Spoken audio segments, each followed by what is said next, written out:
આજ તો જવું પડ્યું આપણે વાડીએ દવા છાંટવા આંબામાં અને બગડી ગયો પપ. તો જય શ્રી રામ મિત્રો, કેમ છો બધા? મજામાં છો? આપણે લીધું છે 20 દિવસ ડેની મિની વ્લોગ બનાવવાનો ચેલેન્જ, જેમનો સાસ 15મો દિવસ. આપણે નાન બેન ભાઈ આવી છે આપણે દાદાની ઘેરે અને કરી લીધા પછી આપણે રખા દાદાના દર્શન. રખા દાદાના દર્શન કરીને પછી આપણે નીકળી ગયા આપણે આંબા વાડીએ અને રસ્તામાં આવી ગયું ભગુડા. અને ભગુડા આપણે આગેથી કરી લીધા મંગળમાં. અને અમારા અહીંયા બધાને ઘઉં પાકી ગયા છે. તમારે કેમ છે બધા કોમેન્ટ કરી દેજો. અને આપણે ઘઉં બહુ જોઈને પછી આપણે નીકળી ગયા પાછા આંબા વાડીએ અને પૂકી ગયા જાગદાર અને પછી આવી ગયું માંગલમાંનું પાટિયું. અને પછી અમે પૂકી ગયા આપણે આંબા વાડીએ જોયું તો આંબામાં નકરા મોર જ ફૂટી ગયા. અને પછી કેરી બહુ કઈ અંજર હતી અને ફેરવી નાખ્યો વાલને. આપણે જવાનું છે વાડીની અંદર આટો મારવા. અને પછી આપણે વાડીમાં આટો મારીને પછી આપણો પેલો આંબો હતો એમાં કરવા માંડ્યા આપણે સાફ સફાઈ કરીને પછી આપણે કરી નાખી દીવાબત્તી અને લાગી લીધું ભગવાનને પગે.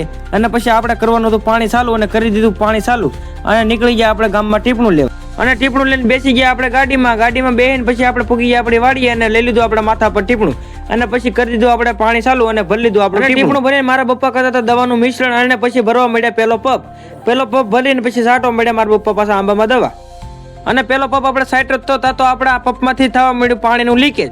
અને પછી મારા પપ્પાએ ખોલી નાખ્યો પપ.